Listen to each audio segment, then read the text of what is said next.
नमस्कार, मैं हिमांशु और आप देख रहे हैं टारगेट विथ हिमांशु। हम बहुत खुशनसीब हैं कि हम आज़ाद भारत में पैदा हुए हैं और भारत का संविधान हमें विभिन्न अधिकार प्रदान करता है। ऐसे अधिकार जो भारत के नागरिक के रूप में हमें भारतीय संविधान से प्राप्त हैं, जो सामान्य परिस्थितियों में छीने नहीं जा सकते हैं। एक सामान्य इंसान के रूप में भी अगर हम जीवन यापन करते हैं तो कुछ ऐसी चीज़ें हैं जो हमारे साथ हमें जरूर से प्राप्त होनी चाहिए। उन्हीं अधिकारों की गारंटी भारतीय संविधान में दी गई है। भारतीय संविधान के तीसरे भाग को अगर आप देखें तो वहाँ अनुच्छेद 12 से 35 तक मूल अधिकारों का जिक्र है जो भारत के नागरिक के रूप में हमें मिले हुए हैं और जिसकी रक्षा करने की गारंटी माननीय सर्वोच्च न्यायालय और उच्च न्यायालय द्वारा दी गई है। आइए इस वीडियो में हम भारतीय संविधान के अनुच्छेद 14 पर चर्चा करें, जो विधि के समक्ष समता या विधियों का समान संरक्षण प्रदान करता है। इसके पहले मैं आपको थोड़ा सा डिटेल में बता दूं कि भारतीय संविधान का जो पहला भाग है वह संघ और राज्य क्षेत्र की बात करता है। भाग 2 नागरिकता की बात करता है, उनकी बात करता है जो भारतीय संविधान के अनुसार भारत के नागरिक हैं।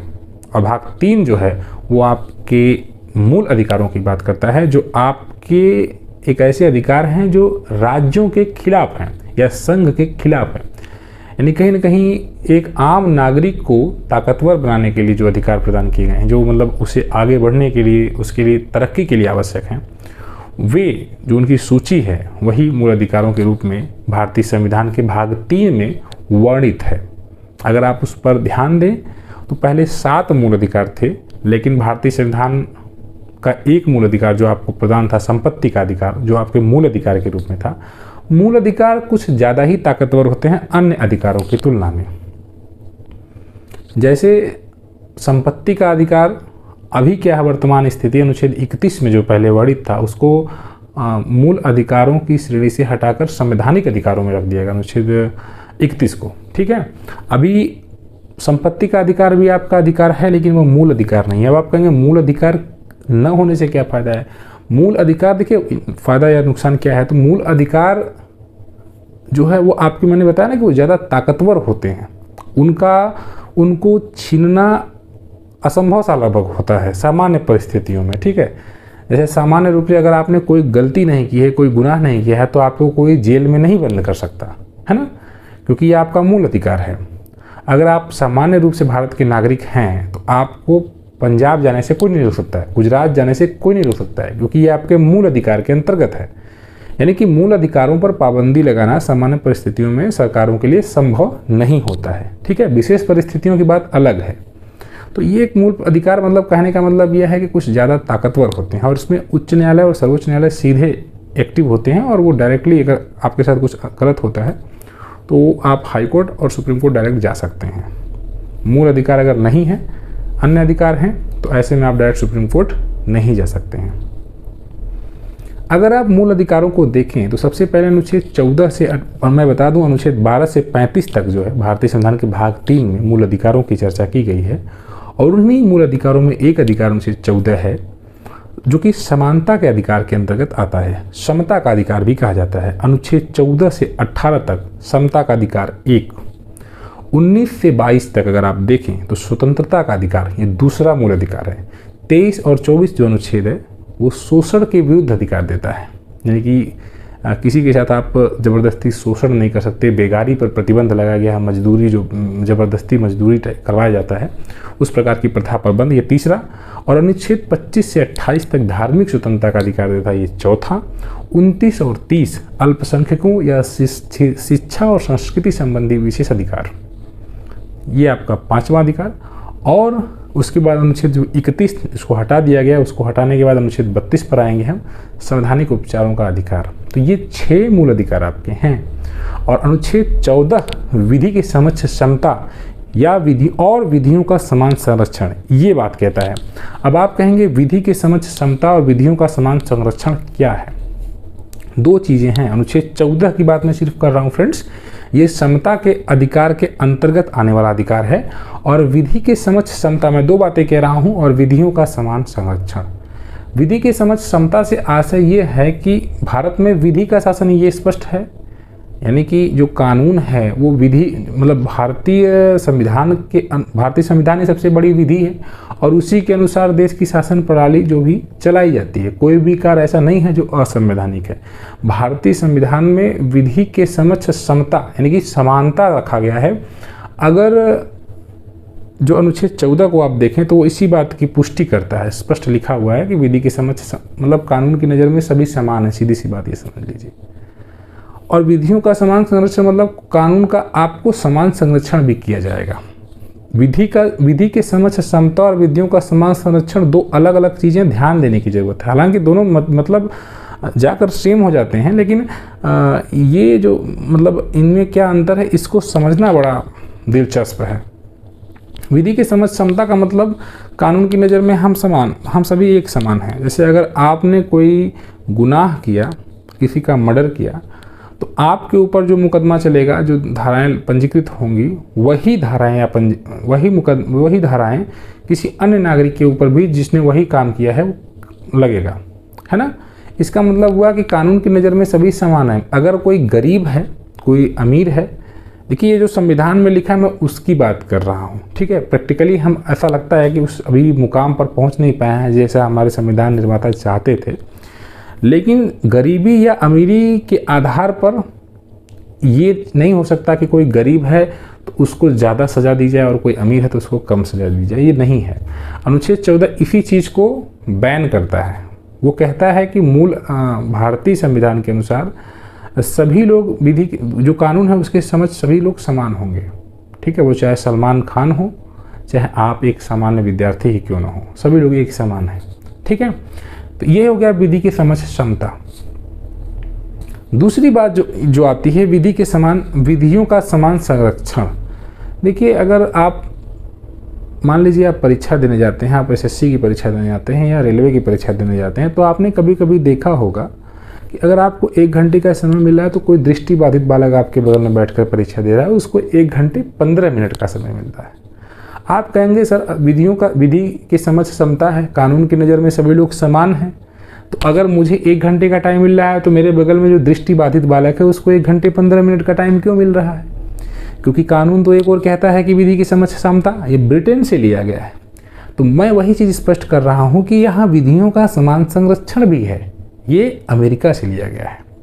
ये उस परिस्थितियों के लिए है कि जो विधि की समता है वो समान परिस्थितियों में लागू होती है। कोई बालक अगर विकलांग है या आँख से दिखाई नहीं दे पा रहा है तो क्या वह आप जो एक सामान्य विद्यार्थी के रूप में परीक्षा दे रहे हैं आपसे कंपटीशन करने की कंडीशन में है? तो आप कहेंगे शायद नहीं सर, क्योंकि आप एक्टिव हैं और वो शायद एक्टिव नहीं है। तो विधियों का समान संरक्षण से आशय यही है कि उसके लिए उतना संरक्षण जरूर किया जाएगा। यानी अगर आपको 1 घंटे का टाइम मिल रहा है और उस बेचारे को अगर दिखाई नहीं दे रहा है तो ये भारतीय संविधान कहता है कि उसके लिए कुछ ऐसी परिस्थिति बनाइए तब ना वो फाइट करेगा। तो यही होता है विधियों का समान संरक्षण, ठीक है। ऐसे आपने देखा होगा कि लाइन जो कहीं कहीं आपने देखा होगा कि लेडीज़ फर्स्ट या लेडीज़ फर्स्ट का ऑप्शन आ जाता है, या कहीं कहीं पर सिर्फ महिलाएं लिखा होता है, जैसे कहीं कहीं पर। तो आप कहेंगे, या ट्रेन में आपने देखा होगा बोगियों में भी ऐसा होता है। तो ऐसा अब आप कहेंगे कि ऐसा क्यों होता है? विधि के समक्ष समता है, समान है, हम लोग सभी को समान समझना चाहिए। यह अनुच्छेद 15 पर आके मैच कर रहा है थोड़ा सा। तो धर्म, मूल, वंश, जाति, लिंग, जन्म स्थान के आधार पर, यहाँ पर फिलहाल तो लिंग के आधार पर आप देख रहे हैं अंतर है। तो यहाँ पर कंडीशन थोड़ी सी चेंज हो रही है। अब ये कहेंगे कि अब आप ये कह सकते हैं कि भारतीय संविधान में अगर आप समता का अधिकार है तो यहाँ पर मैं जहाँ लड़कियाँ हैं वहाँ पर भी जा सकता हूँ, यानी महिला बोगी में भी जा सकता हूँ, तो फिर ये गलत है ना। वहाँ पर संरक्षण प्रदान किया गया है, क्योंकि हो सकता है कि महिलाओं की कुछ स्थिति ऐसी न हो तो वो सामान्य बोगी में जा पाएँ, तो उनके लिए रिजर्वेशन रखा गया है। तो विधि के समक्ष समता का मतलब सामान्य रूप से सभी एक बराबर हैं, लेकिन विधियों का समान संरक्षण से आशय ये है कि अगर कोई विशेष परिस्थिति, ऐसा कोई है, ऐसा कोई व्यक्ति है, ऐसा कोई नागरिक है जो असमान है, तो उसके साथ उसी प्रकार से मतलब असमानता थोड़ा सा दिखाकर उसको समान लाया जाएगा सामान्य नागरिक के, और तब जाकर जो है ये दोनों चीज़ों को इक्वलाइज किया जाएगा। समझ रहे हैं? ऐसे मान लीजिए एक सामान्य व्यक्ति को दौड़ लगानी है और एक पैर से विकलांग व्यक्ति है, उसको भी दौड़ लगानी है। दोनों को कहा जाएगा दौड़ो एक साथ, और दोनों को टारगेट सेट किया गया कि दोनों को ही 5 मिनट में या 10 ही मिनट में एक दौड़ पूरी करनी है। तो क्या ये संभव है कि एक सामान्य व्यक्ति भी उसी उतना ही समय में दौड़ जाए जितना कि एक विकलांग व्यक्ति पूरा करेगा उस दौड़ को? तो आप कहेंगे शायद नहीं, क्योंकि उसके सामने परिस्थितियां तो असमान है ना फ्रेंड। और यही कारण है कि हमारे संविधान में इस बात पर भी जोर दिया गया है कि विधियों का समान संरक्षण होना चाहिए। यानी हमारे संविधान के अनुसार आप अगर 2 अलग अलग प्रकार के नागरिकों को लेकर आ रहे हैं एक साथ, जिनमें पहले से ही काफ़ी अंतर है, तो उनको उन्हीं आधार पर ऐसी परिस्थितियां बनाइए कि उन्हें एक जैसा समान मौका मिले। ये होता है विधियों का समान संरक्षण। तो मुझे जहाँ तक मैं समझ पा रहा हूँ, मैंने आपको ये चीज़ समझाने का प्रयास किया कि अनुच्छेद 14 में जो 2 बातें लिखी हुई हैं, विधि के समक्ष समता यानी कानून की नज़र में सभी समान, और विधियों का समान संरक्षण, जिसमें असमान परिस्थितियां अगर होती हैं, कुछ अलग अलग परिस्थितियां होती हैं, तो उसको समानता पर लाने के लिए किसी एक पक्ष के लिए किया गया थोड़ा सा प्रयास जो प्रयास करके उसको हम इक्वलाइज कर रहे हैं, वो चीज़ होती है विधियों का समान संरक्षण।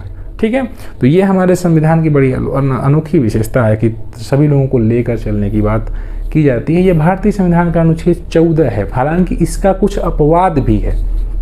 उदाहरण के रूप में राष्ट्रपति को उनके पद के दौरान अनुच्छेद 361 का प्रोटेक्शन है, यानी कि उनको आप गिरफ्तार नहीं कर सकते।